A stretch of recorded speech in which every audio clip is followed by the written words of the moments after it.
What the hell is going on with the American basketball team, both the men's and the women? The women are losing a bunch of players that are too young, not good enough to be on the team. And the men are getting real close to losing to everybody.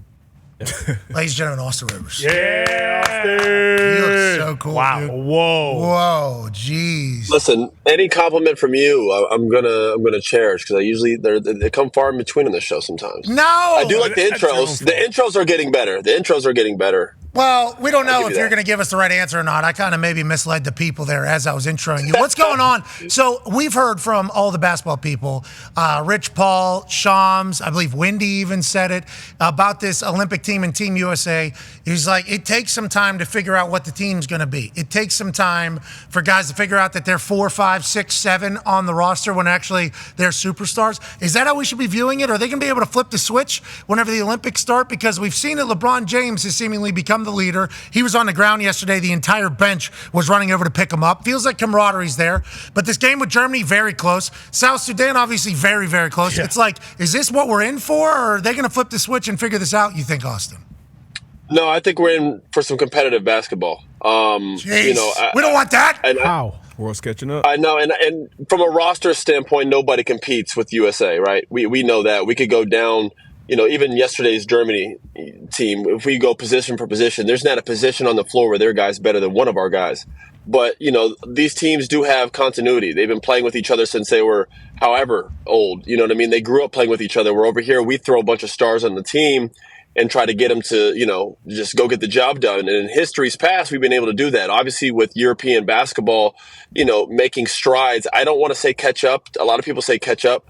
They haven't caught up because if that was the case, the NBA would be 80% European players. The reason why it's mostly American players is because we still dominate basketball as a whole. With that being said, they have definitely gotten just loads better to the point where now when we compete against these teams, this isn't just some sure thing anymore. We can't just go out there and just dominate. They have all these teams have NBA players as well. They're not superstars, but they're NBA players. And in one game, Pat, as you know. That's why March Madness is so special, right? In one game, anybody can beat anybody. There's like a different type of confidence. Patty Mills in the NBA is like a role player. I don't know if you've ever seen him play for his prospective team. He's out there, looks like goddamn Stephen Curry when he's playing for his country. So it's like, yeah, but we got Steph Curry playing on our team. We got the actual Steph Curry on our team. That's why it doesn't make sense. I thought this was going to be. Harlem Globetrotters versus Washington Generals. Yeah. Forever. Okay, just forever. That's what I thought this was going to be in basketball terms because of what you said. But I guess having an actual team is just so much more important than we make it out to be. I suppose. If our guys played like their guys, we'd win by 40. What are their guys doing? What are their guys doing? They're smacking the floor. Yeah, no, their team, all these teams are based on ball movement. Their whole game is predicated on ball movement. They know they can't out-talent us, right? No one's going to do that. They are able to, and there's FIBA rules. FIBA rules are a little bit different, but their games are all predicated on ball movement. And these guys have been playing with each other, Pat, since they were 12 years old, 13 years old. So they just have a natural chemistry about them that we cannot just come up with in a month's time. But what we can do is like we said, we have way more talent than these teams. So we have to rely on that and hope that we have guys that are able to at least buy in short term to where they can play a role. You have Devin Booker, Jason Tatum, and these guys are playing roles. They got to be a role player because they're playing with Kevin Durant, LeBron James, Stephen Curry. Those are the actual best players on the team. So it's very weird for these guys to put them in these slots. And I love Ant's confidence, but Ant's they got to play around me. Well, it's I hear you, bro, but LeBron James is the best player on the team. So it's just it's just a little bit new for some of these guys, and it takes time. Go ahead, AJ. What can Steve Kerr do, Austin, for these guys? What is he telling these guys in practice and during games? Because it's true. It makes sense. Yeah, they're going to have a couple hiccups because all these guys are used to being the man. They all, isolation ball, they can go get a bucket whenever they want. How do you coach these guys to actually have your role and defer to LeBron at times and Steph? How does that come together? Man, that's a great question. I would say it's a multi-million-dollar question, right? That's why they got Steve Kerr in that seat.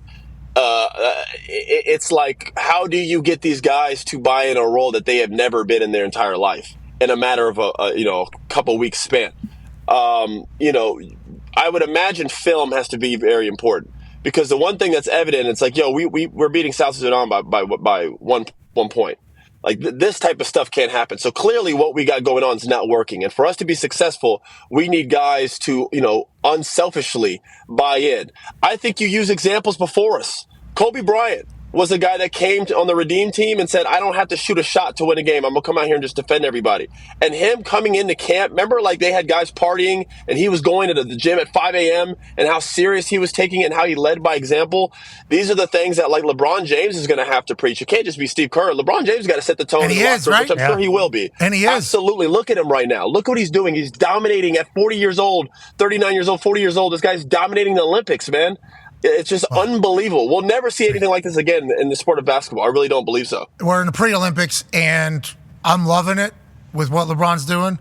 But if he does all this in the pre-Olympics and then in the actual Olympics it doesn't go that way, boy, they're going to kill LeBron for this entire thing. No chance. And he's the only one that's seemingly carrying the team. And you brought up Steve Kerr there, AJ, and what he needs to say. Ty has a question about that. Yeah, Austin, so going back to the Redeem team and like Coach K and everything, do you think Team USA is better served to have an elite college coach be the head coach as opposed to a current NBA head coach who may have like preconceived notions about, some of these players? Like, does that messy things up at all? Like, would it make more sense if they just got like a, Coach Cal or someone or Coach K come back and coach the team? Man, that's a fair question. Hurley. I don't know if I have the. Hurley, yeah, that's a great Dan Hurley. question. Yeah. You know what I mean? That's a great question, just due to the fact that, having Coach K in there did put him in this gray area of space where there was no ties. There's nothing biased in that locker room. I don't think that's an issue with Steve Kerr, just because the one player he is tied to, I don't think anybody is second guessing his spot on the team. That's Stephen Curry. You know what I mean? So it's like, it'd be one thing if, like, say it was a coach of like Devin Booker or Tatum or Ant, you could say, well, wait, is this guy going to be, in the middle ground? How is he going to treat his player versus other players? Is it going to be weird here? Steve Kerr is one of those guys that I think, is pretty well placed, obviously, in the sport of basketball as a coach. And because the guy that he's tied to is Steph, I don't think there's any bias issues on that. Yeah, so, he might be worried about what's going on in Washington, though.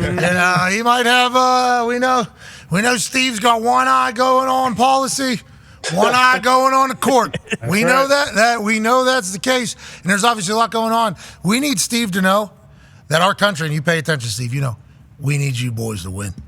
We need now more than ever. We need it. We need it. Loudly. We need it to be loud, and I can't wait to watch. And I appreciate the fact that LeBron has taken it so serious. Mm-hmm. And you tell the story about Kobe, it's like LeBron has seemingly been doing that. All the teammates are saying that, but for whatever reason, thus far, and we're still in pre-Olympic basketball right now, it hasn't really been able to mesh yet. But whenever the lights come on, right? Mm-hmm. Whenever the Olympic lights come on, I think we'll be able to figure it out. It'll be easier for guys to kind of buy in, you think, Austin? Yeah, and Kevin Durant hasn't played. That'll help. Speaking of, D-But's got a question for you. Yeah, another player, Kerr, obviously has some ties to. And they were asking about him the other day, and Drew Holiday was like, hey, that's KD. He's going to be in there. But how difficult will that be for the guys? You already talked about playing different roles. And now KD, who is a huge chess piece, coming into the real Olympic Games when he gets healthy. How difficult would that be as a player to kind of move around another big piece like that on the court? Well, it'll definitely be difficult for Kevin just from the aspect of it's tough not to have any pre-games and just jump into the Olympics. That's asking a lot from him. If there's anybody that could do it, it's him. I feel like you could put Kevin on any team in the league, man, and the guy just goes out there and scores a basketball. I don't know any players that are just as gifted as him on the offensive end that I've ever seen in my life. With that being said, their starting lineup or the lineup, more importantly, that they're going to finish games with, I believe, will be Stephen Curry, LeBron James, Kevin Durant, Anthony Davis, and that fifth spot will either be whoever's playing better out of Tatum, Book, or Ant. I really do believe that will be the finishing lineup of these games.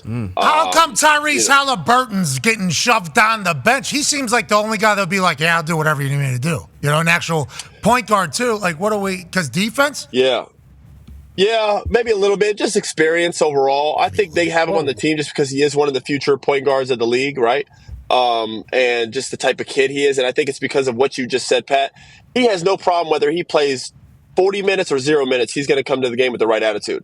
And I think that's why they put him on the team and not a Derek White. I mean, they put him and Derek White on the team and not like a Jaylen Brown or something like that. There's a reason why they kind of asked Kawhi Leonard to step away, right?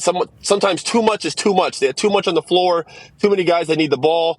USA has always had a history of like those random guys, a Michael Redd, a Tayshaun Prince, a Iguodala, a Carlos Boozer. You need some of these guys who have zero ego, who can play or not play. It has to be a team. It can't just be a bunch of monsters on a team. Otherwise, it's not going to gel right, and we're going to end up losing to Brazil or South Sudan, France, or whoever. Yeah, South Sudan. Speaking of those teams, Connor has a question for you. Yeah, awesome. Why are we playing the same teams that we're going to play in the Olympics before they start? Is that better for them? Like for South Sudan, do they now think that they can beat Team USA and that is better for their mindset? Or are we just doing this because we want to kind of give them that little like, hey, maybe you can beat us, and then beat the shit out of them when the Olympics start? I do think if we play South Sudan again, we will win by more than 40 points. I'm not even kidding. I think, I say that just because that game for them, I think it was a wake-up call in a lot of different ways, and I think that will be a game that if we do play them again, they're going to try to get it back in blood. On the other side, South Sudan's walking in there with tons of confidence, and I'm talking about versus anybody, especially other teams. Just think, if they just lost to USA by 1, they think, man, we could compete and beat anybody. They're going in there with a ton of confidence. Shout out to them for, that was a hell of a game. And those guys played their heart out. But I do think, USA is going to turn it on. Pat talked about that a little bit earlier. When them lights come on, it's a little bit different. It's just a little bit different. And I think us fully healthy with Kevin Durant back, we're going to have some games where we're up by 30 or 40. That's just going to happen. Yeah. It better. Especially this big three right here. I mean, this is leading the way. This is certainly how it's going to. Yes, that's Tyrese Halliburton. Okay, Austin. That's what that is. Right attitude. Steve Kerr doesn't know, but that's Team USA put that. Who put that graphic up? Did you guys put that graphic Team up? USA. Tim Halliburton, get in the game. Is that what they're saying? I think the actual Olympics put this one up. You're right. It was the IOC. Yeah. It was the Olympic graphic designers from Russia. Yeah. Oh, okay. That put this one in. Steve Kerr helped. Do you remember when they did that in the Olympics? Well, the Russians were cheating, so we can't have Russia anymore. But good news, you guys can still compete. Call you. We say you say then we'll put R on there at the end. They were just Olympic athletes from Russia. Yeah.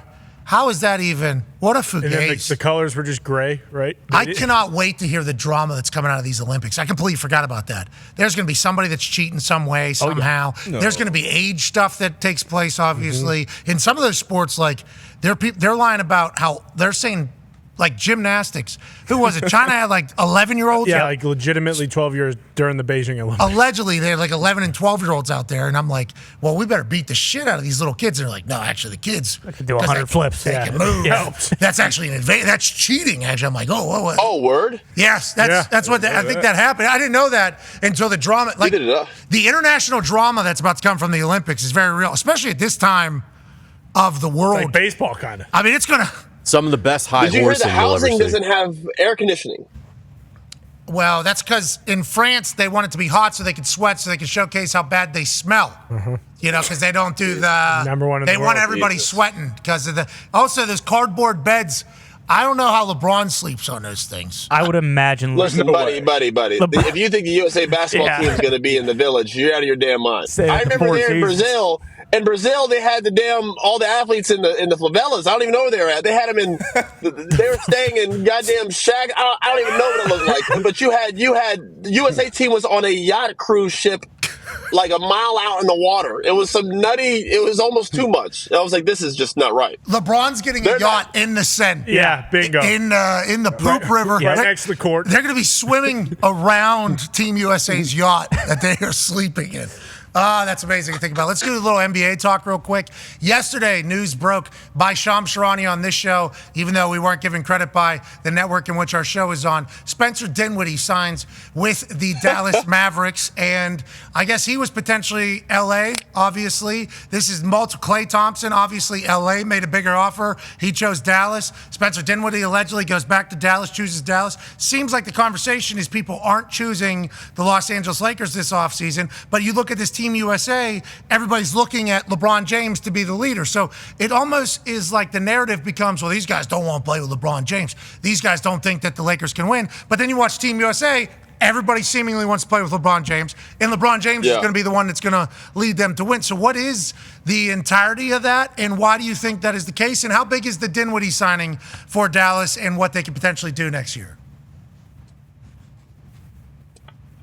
I like Dinwiddie. I think he's a solid player. I don't think Louise Austin. Well, no, I like Dinwiddie. If you're asking me, do I think bro? Listen, come on, man. He played.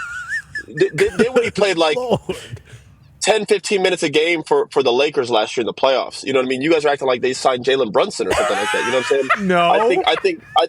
I think Spencer Dinwiddie is a really good pro, and also, by the way, he's been in the league for a long time. So like, we're not getting prime Dinwiddie. You know what I mean? Like, he's like 32, 33. So right now we're getting a decent, solid Dinwiddie, a guy that gives Dallas another guard who can handle off the bench. But they already got 2 ball dominant guards, so I don't know how much it'll help or not. They have Jalen Hardy. They have all type of stuff going on over there. So I don't know. If the Lakers wanted him, they would have signed him. You know what I mean? Like, they. No, allegedly that's not the case with the Lakers this offseason. I don't know about Spencer directly, but everybody else, like, the Lakers want, and nobody. That was kind of the overall narrative, is that nobody wanted to go. I still think the Lakers are in position to compete, bro. Look at the USA team with all these superstars on the team. Who have been the 2 best players on this team? LeBron James, Halliburton. Oh. Yep. And Embiid, Steph Curry's been putting up his Tatum's been playing his role so well. AD and Bron. Oh, yeah, your tweet. Thank you. I was waiting for someone to say it correctly. LeBron James and Anthony Davis have been the two best players on this team consistently so far, right? So if you ask yourself, these 2 guys are the same team in the NBA. Like, and they're the 2 best players. And I don't want to say AD is the best player, but he's been playing the best. He's been dominant in USA basketball. He's been outplaying Embiid every game. So when you put that in perspective, why are the Lakers so far away from competing in the championship? I don't think so. Why are players saying that? Why did Klay Thompson? Klay took less money allegedly. I don't know what that is. Maybe the taxes in Dallas versus Cal, they probably evened out that money anyway. But if you look from a standpoint of Dallas just went to the finals, the Lakers are a team that aren't in the mix. Don't bring politics into our show, okay? Don't bring taxes into our show. Come on. Okay? We don't need that, especially this time. Remember, we just need the United States to win. That's what we're looking for here. Okay? We don't need you bringing it all in there. And then Spencer Dinwiddie, I don't know if he's going to see your reaction to that question. Boy. A disrespect. Why did I disrespect? No, you guys asked how much did it move the needle for the Lakers. I was like, bro, he didn't play a lot for the Lakers because they have D'Lo and Reeves that they play over him. So they obviously didn't want to re-sign him or offer him anything that was going to move the needle with him. So Dallas took him up. Does it help Dallas's depth with guards? Absolutely. But they got a lot of ball dominant guys there right now. They got Kyrie Irving and Luka. Don't do that. Me and Spencer. Spencer's my boy. Don't do that. Me and Spencer are friends. Yeah, we'll see if he still feels that way. Too late, brother. Yeah, we'll see. That might be a one-way street there. I don't know about that. Last thing before we let you go, because the Olympics are happening. We look at a lot of the sports at the Olympics as meathead football players and say, if we played that sport, if America played that sport, we would win it. Like, America's going to get introduced to handball again for the first time in 4 years. Handball is a sport that should be loved in the United States of America. High action, strategy, athleticism, throwing, catching, goals. I mean, it's an awesome sport. And as soon as we watch it every Olympics, our natural reaction is to go, that's our sport. If we were to play that sport, we would win that sport with all NFL guys. Do you NBA people look at any sports like that? Is there any conversations about, like, you got Olympic sports are obviously different than like team sports that we have here in the United States of America. Yeah. I think you guys would be great speed walkers, don't you think? Oh, yeah. Yeah, long legs. How long your guys' legs are? Yeah. Yeah, that's a good call. Speed walking would probably have to be the one. Because, like, the sprinting and stuff like that, man, we have guys that are fast, but not that damn fast. That's like a whole different level of what those guys can run. You guys are kind of like, slow, right? Isn't that kind of your thing? You guys are, like, slow? Yeah, I mean, if you compare our fastest athletes in our sport to, like, a football, we wouldn't even compare. You know what I mean? In that regard. We don't have guys that are as fast as... High jump. No, Or we don't like have 30. You probably have like 30 guys that could probably, right, keep up with our 30 guys, Maybe one. I see what you did there. Look at you. Look at you. You can't even help yourself. This was all to get to this No, point. man. This was all of it. Everything I did. I know what you've been doing. I know what you've been doing. I know. I see it, man. You're so funny. All right, we appreciate you joining us, man. The Olympics start on Friday. Hopefully, team. How about the women? Should we be worried about the WNBA All-Stars? No. It's going to be a slaughter, man. I don't know if you've ever watched their Olympics. They win games by it actually gets nasty out there sometimes. There's games where we're up like 100 points, man, and it gets really it feels hard. It's hard to watch. No, it's hard to watch. We need that. Yeah. Easy. But I'm happy that Caitlin and Angel couldn't get on that team. Well, they're not good. Yeah, you know. Or Shorty to put up 30. Arike. Yeah. Yeah, So Arike, bro. They didn't even. Arike. Arike. I think I had a record. Ogunbowale. Yeah, there it is. The 34 points in the second half against Team USA. That's what our Team USA is going into the Olympics with. Arike dropping 34 on her. And then obviously a double-double by Angel Reese, and then the first ever rookie with 10 assists against that team. None of them good enough to be on Team USA. Very public. No, but they're not going to run into that overseas, man. They're going to be playing against a girl that has another job. Jeez. Ladies and gentlemen, the ever No, clever. some of these teams. You guys make me look like an asshole. You guys are good. The ever clever Austin Rivers. Yeah, Austin. What a prick. Yeah. Hey, you did good, dude. This is good. People are going to look back on this I and have say, to call my PR after this. Every time I get on your show, I have to call. Smart. Call Dinwiddie. you need to send Dinwiddie a text. Oh, him first. You need to. Dear God. Not our fault. Just being funny. I'm just being funny, guys, for the people watching. Dear God, it's entertainment. Yeah. All right. Amen. Matter of facts from Austin Rivers. Thank you, buddy. Yeah. Every time I come on your show, I got my people telling me you need not go on that show. You get a little bit too loose, don't you think?